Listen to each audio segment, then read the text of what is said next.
É fundamental falar dos concílios, porque é a partir deles que vai se fomentando, vai se entendendo, né? E alguns conceitos vão se consolidando e alguns entendimentos vão se consolidando em relação ao cristianismo. E também muito combate a algumas heresias, né, que estavam acontecendo ali também nos primeiros séculos. Então é importantíssimo a gente conhecer e saber dos primeiros concílios. Vamos lá, então? Bom, o primeiro concílio está na Bíblia, está em Atos, né? Então nós temos ali o chamado Concílio de Jerusalém, que aconteceu no ano 50, tá? Então quando a gente lê ali o Atos, é bem interessante, porque a gente vai vendo um amadurecimento no decorrer do texto bíblico e chegando à necessidade de você ter uma definição por parte dos líderes da igreja. Tá? É um debate nesse primeiro momento acerca das leis judaicas que vinham sendo impostos sobre os cristãos. Eu penso que talvez um texto que é chave seria Atos 10, né? Então, Atos 10, Atos 10, que eu estou citando aqui de 1 a 17, mas vou citar alguns textos apenas, traz já uma reflexão, tá, sobre a questão de como levar o cristianismo para aquele que não é judeu, para o não judeu. Vamos ver aqui, ó. E havia em Cesareia um homem por nome Cornélio, centurião da corte chamada italiana, piedoso e temente a Deus, com toda a sua casa, a qual fazia muitas esmolas ao povo e de contínuo orava a Deus. Então, nós estamos falando aqui de um homem, tá, que fazia parte da corte italiana. Tá? Então ele não era judeu, e ele era um homem piedoso e temente a Deus. E ele procura Pedro, né? Ele tem uma visão, né? Deus fala com ele e fala, procure Pedro. Né? E é interessante, porque Pedro era justamente um daqueles, né, discípulos, daqueles apóstolos que tinham um vínculo muito forte com os judeus e tinha uma dificuldade, talvez, de entender essa necessidade de você atuar também junto aos gentios ou aos não-judeus. Então é interessante ler Atos 10, tá? Vou citar aqui um outro trechinho, tá? O versículo 13. E foi-lhe dirigida uma voz, levante-te, Pedro, mata e come. Nós temos aqui uma referência que Pedro estava sonhando e tinha ali uma espécie, né, estava subindo, descendo alimentos, né, e alimentos que ele considerava impuro, e ele estava enxergando aqueles alimentos no seu sonho, e uma voz chega para Pedro e fala, mata e come aquele alimento que a princípio Pedro considera impuro. Mas Pedro disse, de modo nenhum, Senhor, porque nunca comi coisa alguma comum e imunda. E a segunda vez lhe disse a voz, não faças tu comum ao que Deus purificou. Olha que interessante, né? Não faça de tu comum, ou seja, não coloque dentro daquilo que você entende como correto, aquilo que Deus purificou. E aconteceu isso por 3 vezes, e o vaso tornou-lhe a recolher-se ao céu.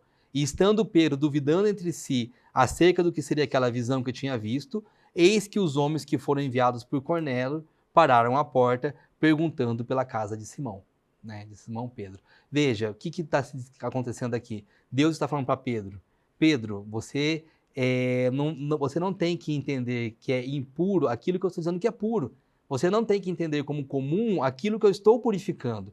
Então, se ele está falando de alimentos, mas está falando de pessoas, na verdade, porque Deus sabia que ele tinha mandado Cornélio procurar Pedro. Tinha direcionado Cornélio a falar com Pedro. E Deus estava preparando Pedro para receber Cornélio. Né? E Pedro, quando recebe Cornélio, ele entende a mensagem de Deus. Tá? Que ele não poderia considerar Cornélio impuro por não ser judeu. Né? Que era talvez esse o entendimento que Pedro teria caso, né, Deus não tivesse falado em sonho com Pedro. Então, para mim, isso aqui é uma chave, uma mudança de chave importante, tá, para Pedro, para ele entender, então, a partir desse momento, que o evangelho deveria ser levado a todos os povos e não apenas aos judeus. Então é importantíssimo, tá? Atos 10, né? Eu recomendo aqui a leitura para vocês. E aí nós chegamos em Atos 15, né? De Atos 10 a Atos 15, nós temos um amadurecimento, tá? Entre os apóstolos, entre os seguidores de Cristo, né? Entre os discípulos, sobre esse entendimento em relação a quem se destina o evangelho. Vamos ver o que se coloca aqui, ó. Então pareceu bem aos apóstolos e aos anciãos, com toda a igreja, eleger homens dentre eles e enviá-los com Paulo e Barnabé a Antioquia, a saber, Judas, chamado Barsabás, e Silas, homens distintos entre os irmãos. E por intermédio deles escreveram o seguinte, os apóstolos, os anciãos e os irmãos, aos irmãos dentre os gentios que estão em Antioquia e Síria, Cilícia, saúde. Porquanto ouvimos que alguns que saíram dentre vós vos perturbaram com palavras e transtornaram as vossas almas, dizendo que devereis circuncidar-vos e guardar a lei, não lhes tendo nós dado o mandamento. Pareceu-nos bem, reunidos concordantemente, eleger alguns homens e enviá-los com os nossos amados Barnabé e Paulo, homens que já expuseram as suas vidas pelo nome do nosso Senhor Jesus Cristo. Vejam, esses membros dessas igrejas estavam sendo convencidos por alguns outros homens, que eles deveriam seguir a lei, tá? Que eles não eram judeus, eles eram gentios, e que eles deveriam seguir a lei. E a lei, né, entre os termos da lei, está a circuncisão. Então, muitos estavam dizendo que para eles serem cristãos, eles teriam que ser circuncisados, assim como os judeus o eram. Então, vejam, como a gente está caminhando aí em relação ao entendimento do evangelho que se destina não só aos judeus, mas todos os gentios. Tá? Os gentios deveriam seguir a lei, né, a lei judaica, eles deveriam seguir a tradição judaica. Tá? Veja, ali em Pedro 10, né, Pedro ele é levado a entender de que o evangelho deveria ser também tratado com os não-judeus. Agora está numa discussão em relação a como que deve ser esse tratamento. Né? Como que eu devo pensar, tá, a questão do evangelho, do cristianismo para os não-judeus? Eles devem seguir a tradição judaica? Alguns entendiam que sim, estavam levando esses homens à circuncisão e estava havendo muito questionamento. Tá? Seguindo aqui então. Enviamos, portanto, Judas e Silas, os quais por palavras vos anunciarão também as mesmas coisas. Na verdade, pareceu bem ao Espírito Santo e a nós não vos impor mais encargo algum, senão essas coisas necessárias. Então veja bem, está dizendo, os homens, seguindo, né, a orientação do Espírito Santo, está dizendo, vocês, para seguirem o cristianismo de forma correta, tá, devem seguir estes preceitos apenas. Né? E quais são? Que vos abstenhais das coisas sacrificadas aos ídolos, e do sangue, e da carne sufocada, e da fornicação, das quais coisas bem fazeis se vos guardares, bem vos vá. Então, o que está dizendo? Essas coisas vocês não devem fazer. Que coisas são essas? Se abster de coisas sacrificadas aos ídolos, né? Se abster do sangue e da carne sufocada e da fornicação, ou seja, das práticas sexuais ilícitas. Então, é disso, tá, que eles devem se abster, tá, para que possam seguir, né, a Jesus Cristo e estar presente, estar junto à igreja. Ou seja, não há obrigação de seguir a lei judaica ou a tradição judaica. Então você tem aqui um primeiro concílio trazendo já essas orientações. Tá? Isso nós encontramos em Atos. Tá? Então é importante dar uma olhadinha ali entre Atos 10 e Atos 15. Desafio da igreja primitiva. Ele está se colocando aqui. Qual que era o grande desafio? Conciliar povos judaicos e helenísticos, que já eram chamados de gentios, sem se confundir com seus princípios, diferenciando-se de ambos. Aos judeus com a sua cultura e a sua prática, aos gentios, né, os helenísticos com sua cultura e sua prática, o que é aceito e o que não é aceito. Tá? Os gentios têm que se tornar judeus? Tá? Muitos entendiam que sim, mas a princípio se entendeu que não. Que eu posso respeitar a cultura desses povos, desde que, né, alguns princípios fossem seguidos, desde que alguns princípios fossem determinados. Então é interessante aqui já um debate cultural, inclusive que está se colocando já em Atos. Né? É importantíssimo a gente ter isso em mente. Tá? Vamos dar uma lida num texto aqui para poder reforçar o que nós estamos falando. O apóstolo Paulo desafiava a separação e distinção da igreja do judaísmo. Do contrário, o cristianismo não teria sentido. Paulo declarava que em Cristo e no Evangelho, Deus tinha feito algo inteiramente novo. Entendia que o homem havia de entrar na plenitude da vida, não por meio da observância dos mandamentos, mas por meio da fé no amor e perdão de Deus, como tinha sido manifesto pela morte e ressurreição de Jesus Cristo. É algo novo, é algo totalmente novo que se tinha em relação ao cristianismo. É isso que Paulo, né, está colocando, que o centro de tudo é Cristo. Tá? E a questão da fé se torna fundamental aqui. Né? É isso que Paulo está colocando. Tá? A graça, né, se torna fundamental. É isso que Paulo está colocando. Porque pela graça sois salvos, mediante a fé. e isso não vem de vós, isso não é nosso, não é nós que nos salvamos, não é com práticas humanas, não é com a circuncisão, tá? Não é com práticas determinadas por nós que nós seremos salvos, mas nós somos salvos, tá? Mediante a graça. É dom de Deus, não é nosso dom, é dom de Deus, não de obras, para que ninguém se glorie. Tá? Então é dom de Deus, não de obras, porque se fosse de obras eu ia me glorificar e dizer, não, eu consegui pelas minhas forças. Não, pelas nossas forças nós não conseguimos, mas pela graça de Deus. É isso que Paulo está colocando aqui. A palavra de Deus é absolutamente clara. Somos salvos pela fé e não por nós mesmos. Justificação vem por meio de Cristo somente. Nós somos justificados por meio de Cristo. Não existe outro meio e nem outro nome.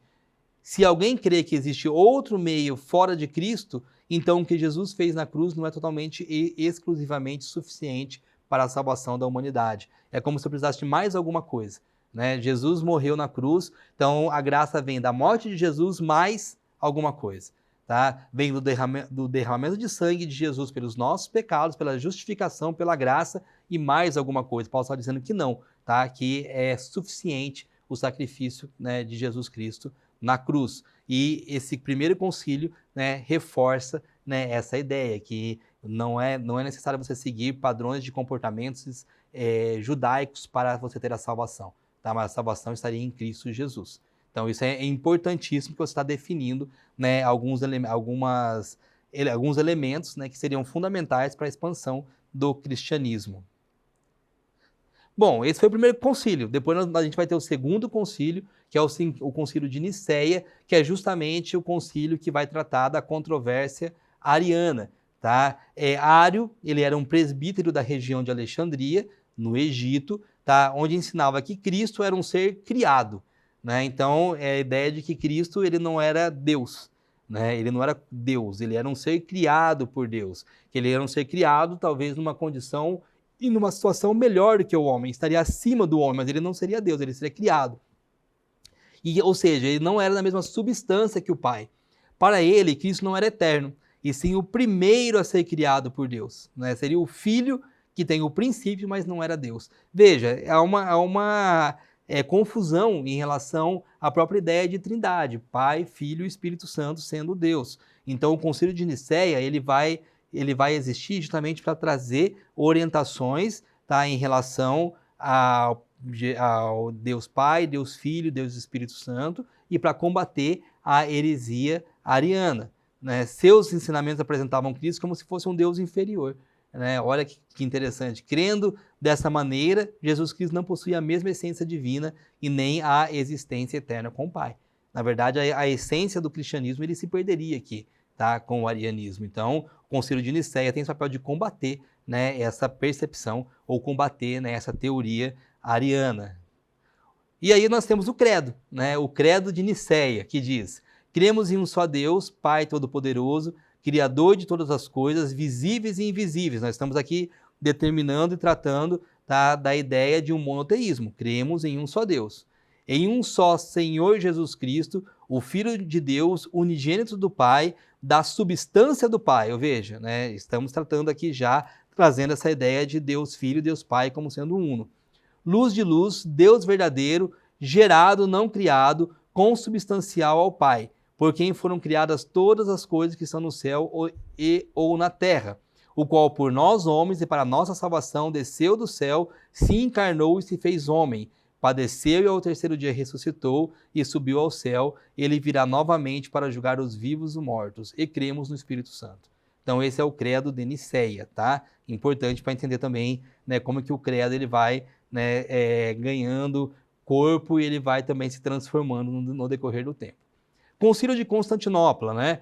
Desta vez, os bispos se reúnem para corrigir os ensinamentos errôneos com respeito à pessoa do Espírito Santo. Veja, nós vimos ali o concílio anterior tratando do Deus Filho, agora tratando do Deus Espírito Santo. Macedônio, bispo de Constantinopla, ensinava que o Espírito Santo era ministro e servo, no mesmo nível dos anjos, inferior então ao Deus Pai e ao Deus Filho.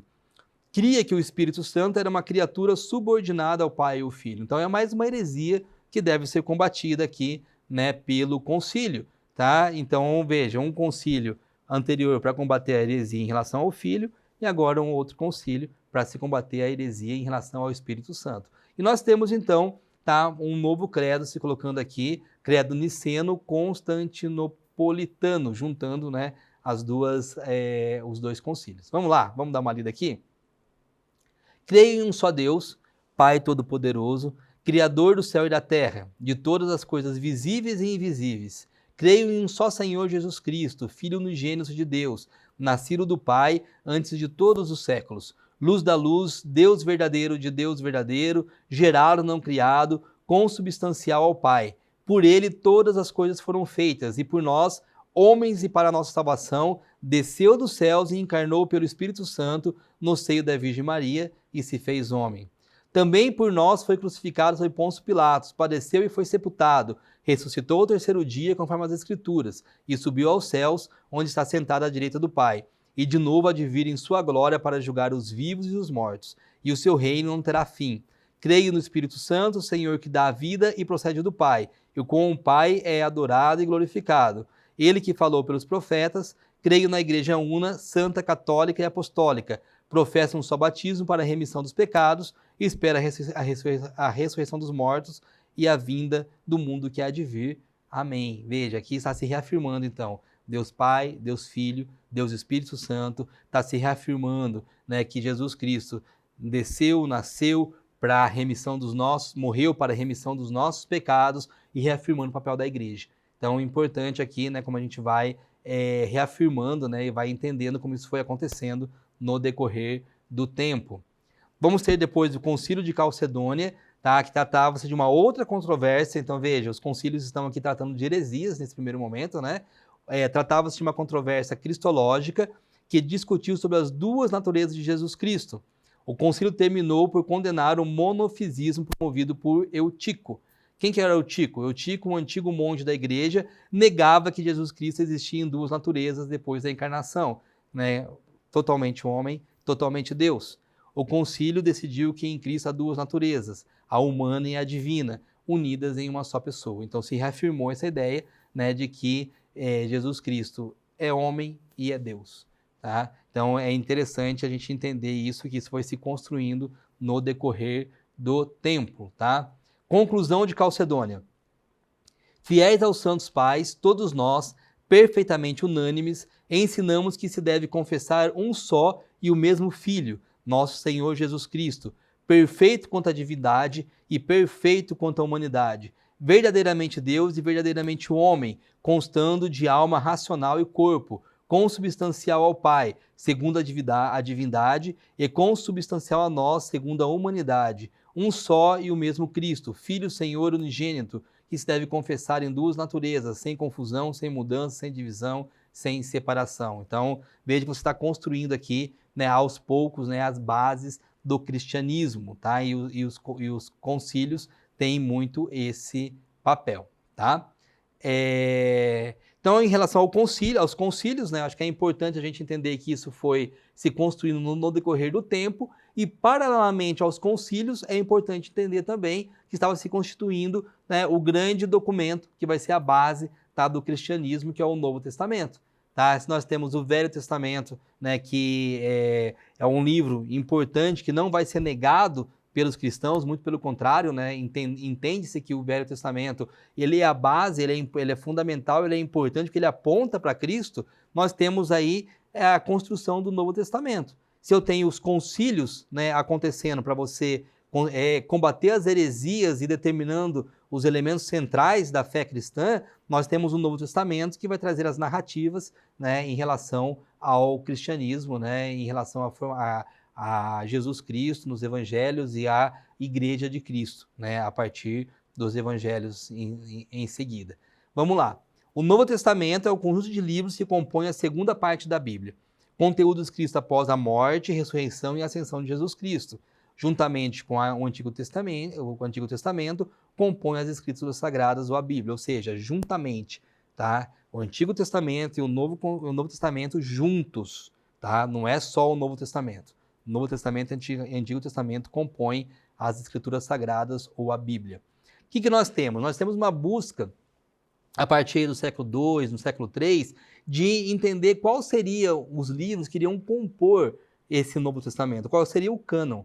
Nós temos aí muito material circulando, tá, entre as igrejas, né, dos primeiros séculos, e era necessário, então, entender quais desses livros iriam compor o cânon, ou seja, que seria a base da Bíblia ou do Novo Testamento, tá? Ou qual seria a regra usada para determinar se um certo livro poderia ou não, né, estar dentro do padrão ou do entendimento de que faria parte do Novo Testamento.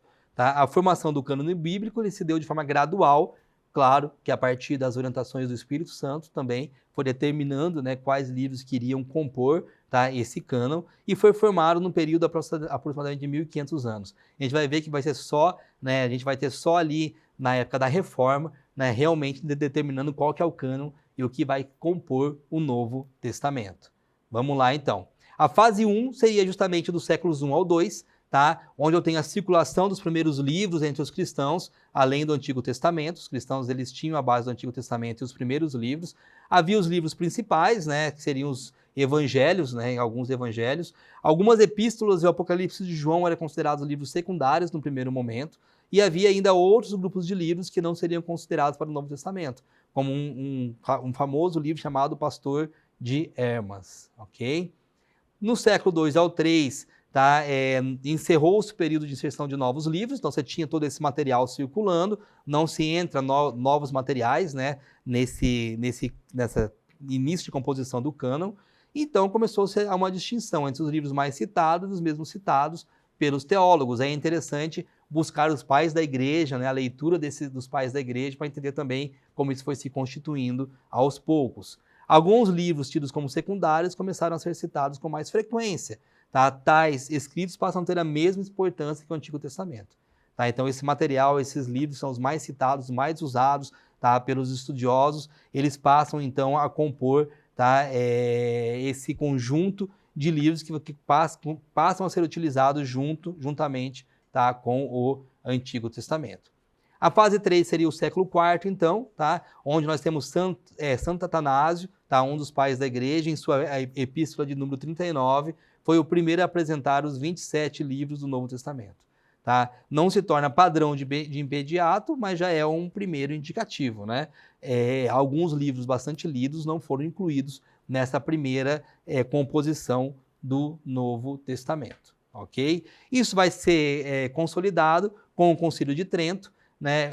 Só para lembrar o que foi o Concílio de Trento, nós temos a Reforma Protestante acontecendo no século XVI, e essa reforma ela vai levar a uma reação da igreja, né? A reação da Igreja Católica, onde vai se ter um concílio, tá? E esse concílio vai ser um concílio de oposição aos reformistas, né? E de tentativa de consolidar ou de reafirmar princípios da Igreja Católica, chamada de Concílio de Trento. Tá? Onde nesse momento, se acrescenta 7 livros, né, novos no Antigo Testamento, que não são reconhecidos nem pelos judeus, nem pelos protestantes, e esses livros, né, que são acrescidos no Antigo Testamento, né, ele vai compor apenas a Bíblia Católica. Então, por isso que a gente tem distinção entre Bíblia Católica e Bíblia Protestante. Tá? E o Antigo Testamento, também esses livros que foram inseridos não compõem os livros dos judeus. Tá? Então é importante entender isso também.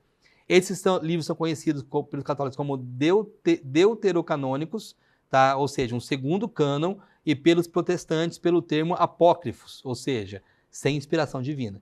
Então, para os protestantes seria um segundo cânon, né? Um segundo momento de inserção de livros na Bíblia, e os protestantes entendem que são livros apócrifos, ou seja, que não teriam inspiração divina. Só para a gente reforçar aqui quais são esses livros, né? Tobias, Judite, 1º e 2º Macabeus, Sabedoria de Salomão, Eclesiástico, tá? Não confundir com Eclesiastes, e Baruque. Então, se a gente pegar uma Bíblia católica, a gente vai encontrar, tá, livros diferentes daquilo que tem na Bíblia dos protestantes. Além disso, tem capítulos ou partes de livros que foram inclusos, né? Então, ao livro de Esther e ao livro de Daniel, tá? Então, a gente tem partes também desses livros que foram inclusos ali também no Concílio de Trento, ok? Então, só para entender isso, que nós vamos ter ali no Concílio de Trento, né, o momento onde a Bíblia tá? Aquilo que se compõe, o cânon bíblico vai se estabelecer como definitivo para católicos e protestantes, e isso, né, permanece até os dias de hoje, ok? Então falamos aqui dos concílios, falamos aqui da Constituição da Bíblia, né, como que isso aconteceu de uma forma, claro, bem resumida, mas já dá para ter um entendimento, né, que houve um processo histórico para isso. Espero que tenham gostado e até a nossa próxima aula.